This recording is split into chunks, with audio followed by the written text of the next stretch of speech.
welcome to another video, Trucking with Cliff. So we are making a journey today.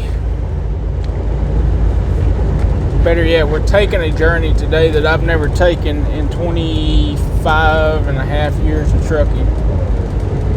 And so I'm gonna bring you guys along. I'm sure some of y'all, most of y'all have probably been here or through there, but I have never been to this state. I flew in there, but I've never taken a load in or out of there. So this is the first for me, and it's probably the perfect time of the year. The weather's not going to be crazy, so I'm headed now to go get a trailer washout. Hopefully they're not backed up, they're not busy. I can go get a washout, get fueled up, and then go to my pickup. I'm going to Bar S in Elk City to pick up this load. So get through there, get this load delivered. I got a friend that lives out there. I'm gonna call him and see if he's up for company. He lost his wife a few months back, and so I was wanting to get out there and see them before she went home, but I couldn't make it work, unfortunately. So, but this is uncharted waters for me. We'll see how it goes. I may like that route. I don't know. Rates are finally up enough, but then fuel prices gone up, so it's almost a wash. But I'll still make some pretty good money on this load if I mind my P's and Q's with my miles per gallon. I'll just take it easy across there. If they get me loaded early enough today, then I should be able to just ease on out there. It's going to involve some mountains, so we'll see how this X15 Cummins does. I'm not sure how much this load weighs.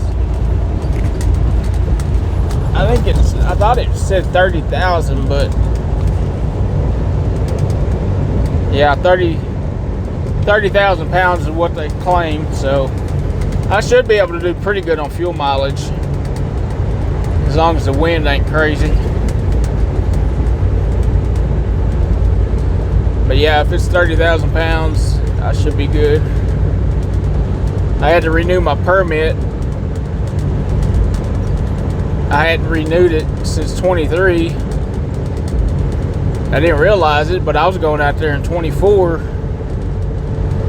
going through the scales, and they let me go, so they never questioned me. So I don't know how that happened, but anyways, I got to thinking yesterday. I was like, man, I need a permit. And I went in, I was trying to add a permit or add a vehicle to my permit, and so it wouldn't let me do it. So I ended up calling them, and they said, you don't have a permit. I said, well, I've been filing my quarterlies. And they're like, yeah, but you don't have a permit. I was like, crap. Okay. So I went and got my annual permit. I was like, crap. You know, this is all the little crap that as a trucking owner that you got to remember and you got to keep track of along with driving and everything else. So it's, you know, I just thought it renewed every year as long as you kept following your quarterlies, but apparently not. So now I know that every year, January or December 31st is the end of the year, I need to renew that state's permit. I don't want to tell you the state. I mean, I'm sure y'all can figure it out, but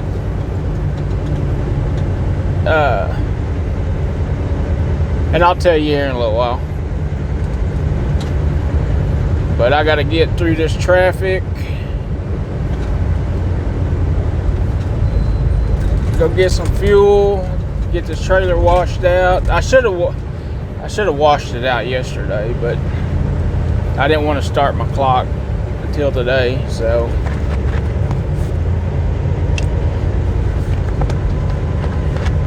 And I don't have water close enough to the road at my house to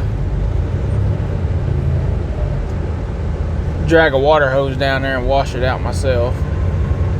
We got a little power washer, but I don't have extension cords that long. Well, I guess I could run it off my APU. I got a power inverter in my truck, so I guess I could run. I got enough hoses, but man, it was cold, windy, and really I didn't want to deal with it. So today it's like 32 this morning or colder. Yesterday it was in the 30s. Highs was in like the, I don't know, 40s. But by Thursday we're going to be in the 90s. It's crazy.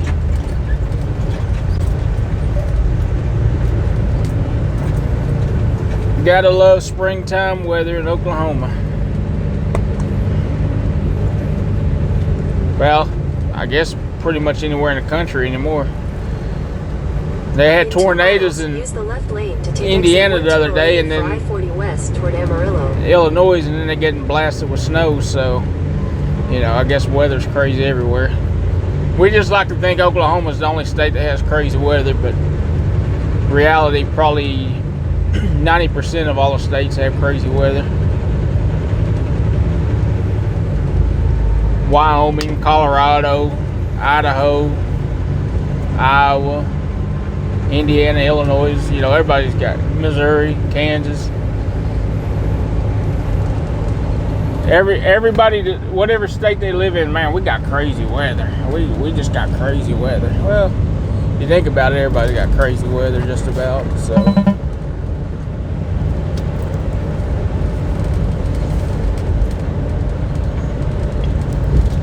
I promise my windshield will get washed, guys. I know it's a little buggy, but as soon as I get over here,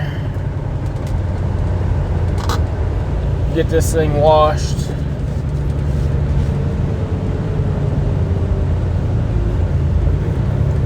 we'll have some clean windshields.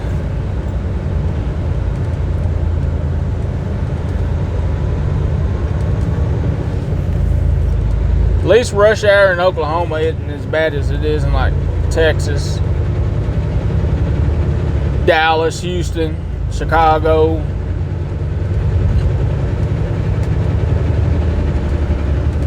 Philadelphia. Detroit ain't too bad. Atlanta, Miami.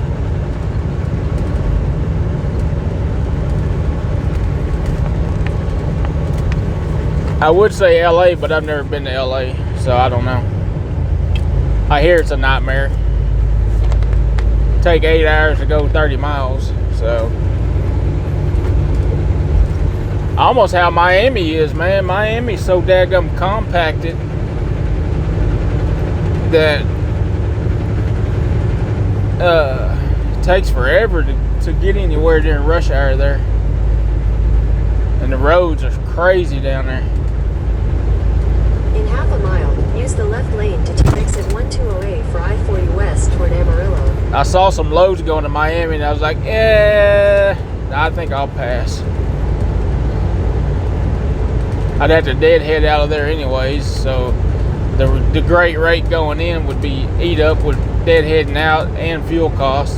And the rates coming out of Georgia to take exit 128. Really ain't all that great, so I'd have to deadhead into Alabama.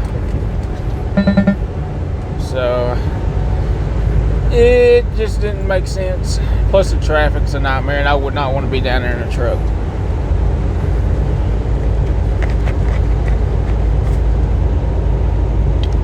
Not a whole lot of truck parking, and the streets are narrow, the roads are crazy, the people are nuts. So So I said, well, I'll take this load. I've never been this way. I got a friend that lives out here, so let's give it a shot. They had a load going out here. It was a different broker that picked up on Monday.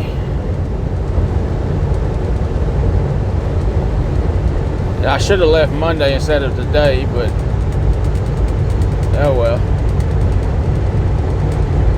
I'm hoping to get 2 loads this week. I doubt I can get. I'm looking to try to get a load out of there back to either Dallas or somewhere Oklahoma, maybe Joplin, Missouri, Kansas, Fort Worth, you know, in my area, because I'll have to run. I got loads to run next week. They had a bunch of loads pop up right after I booked this load for this week, but I was like, man, I just booked a load, and I don't. If I'm on a load, I stay on that load, so I don't cancel loads on brokers.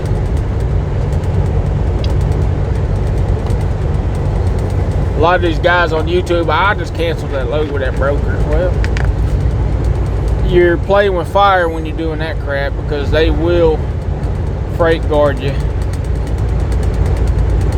So you get too many call-offs on a load with brokers, and they start reporting it on freight guard, carrier 411, you just destroyed your business. So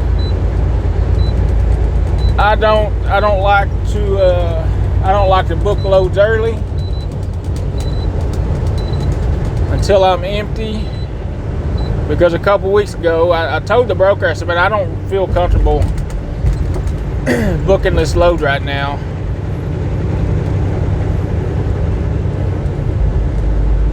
because I've never been to this receiver before, and if I get hung up, then I'm gonna have to call you and say, hey, I'm not gonna be able to cover this load.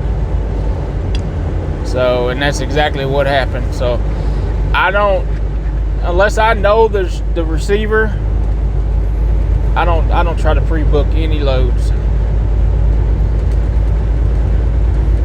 It may end up, it may bite me, but it don't bite me so bad that, I got to call a broker and say, man, I can't make this load, because then I'm doing my business harm by calling off on a load. So it's just something I don't try to do.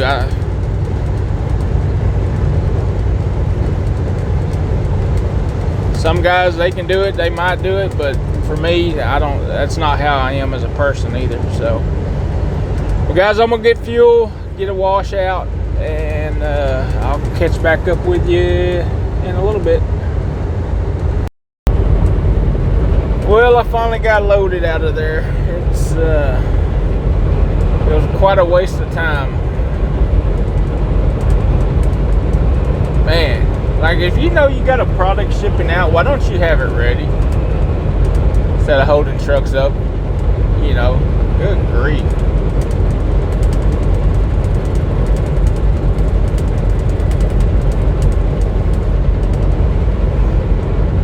Wouldn't be such a bad deal if, I was already parked there and didn't have to drive out here. Because, man, it eats into your clock. So I finally got rolling. I was going to fuel up in Oklahoma, but I'm going to push it out to Texas, even though it's more expensive. The IFTA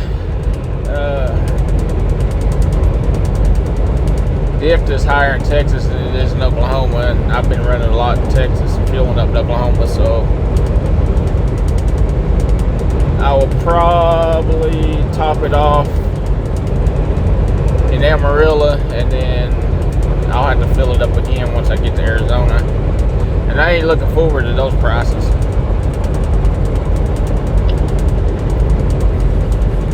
Them there prices are pushing $5 a gallon in Phoenix, Tucson. What's crazy is the 1.9s, which is it's not owned by Pilot Flying J, but Pilot Flying J provides the fuel for them, and so it's basically like fueling at a Pilot Flying J. They're cheaper than the regular Pilot Flying J's. So it's the opposite out here. Your 1.9s are usually higher than your Pilot Flying J's. So, but anyways, I will top it off. I gotta top my reefer off, so it's gonna be an expensive fill up, plus my DEF. So yeah, I'm probably looking at $800 to $900 just right off the top of this load. It's like, damn.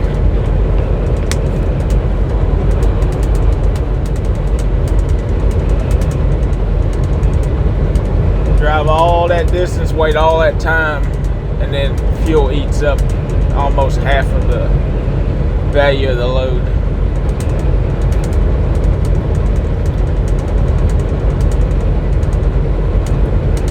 Pretty crazy. Which I'm alright with. Well, no, I'm not alright with it, but the fact that these oil speculators are running the price of oil up over speculated ideals or what may or may not happen is a bunch of crap. So that's what I have a problem with, is the speculators.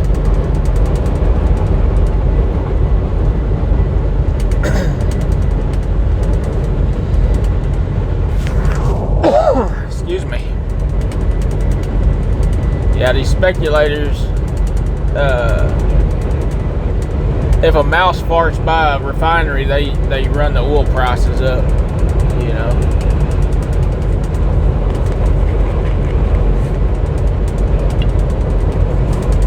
Anyways, guys, I will touch base with you when I get to Amarillo and get fueled up. If you don't mind, hit that like button, subscribe, comment, follow, all that good stuff.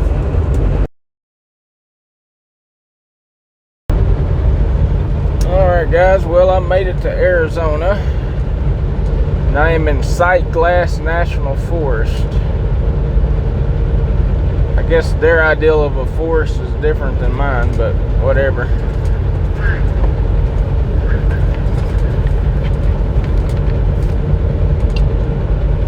These look like bushes, so they should call it the National Brush Pile or whatever.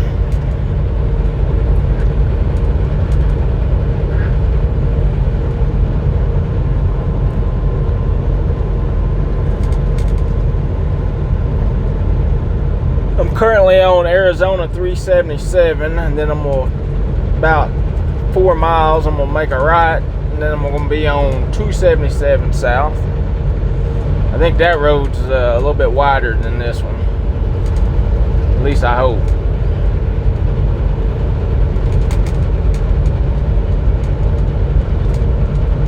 At least I hope, because there ain't no room for error on that one.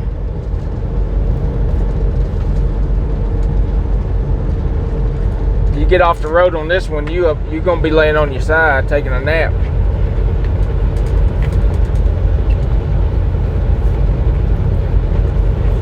And as for speed limit signs, good luck with that. I seen one when I first turned onto this highway. So is that for the entire length of the highway, or a section of the highway? I don't know. But I'm about 2 hours and 45 minutes from Phoenix.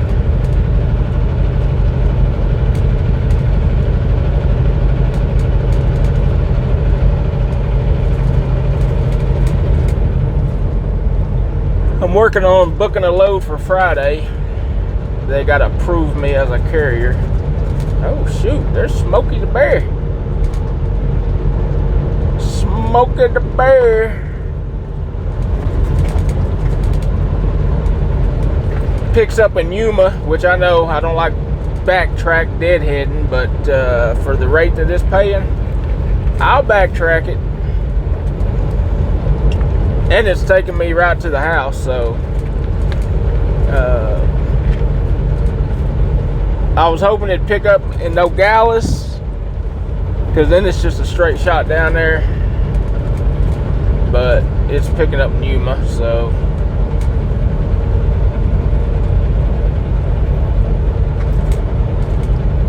as soon as I get unloaded tomorrow afternoon, I'm gonna shoot down to Yuma. So I'll be first come, first serve. So hopefully I'll be the first one there, and they can serve me, and I can get out of there and head back east.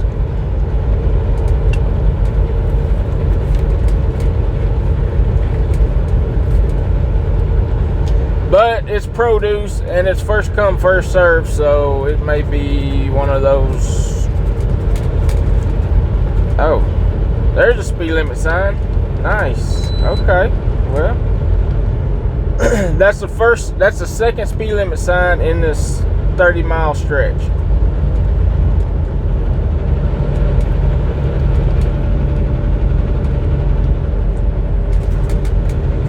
That's interesting. Huh. Okay. Oh, that's why. Because I'm coming to a turn. Well, that's all I got for now, guys. Ain't nothing real exciting except for, well, really ain't much exciting out here.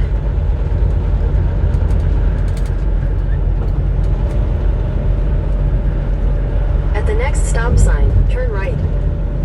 Well, it might be. So At the I don't stop know. sign, turn right onto Arizona 277 South. Yeah, this road don't look, it don't look much better, but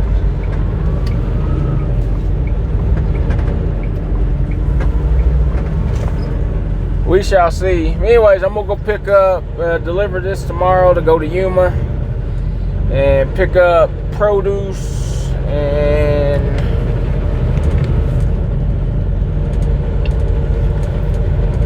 get back to Oklahoma.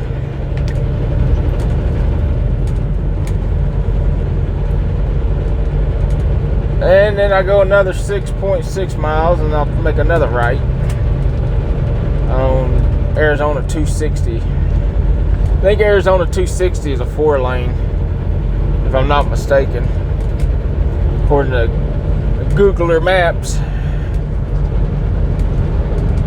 So, guys, if you hit that like button, subscribe, comment, talk crap, I don't care. I appreciate it.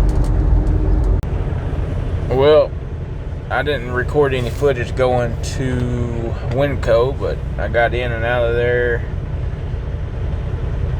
about 4 hours, which I was 2 hours early for my appointment, so wasn't too bad. But guys, that's gonna be the end of this video. I'm gonna head to Yuma. I'm getting a truck wash right now, or my trailer washed out, and then I'm headed to Yuma. So thanks for watching. Like, subscribe, comment, and have a great day.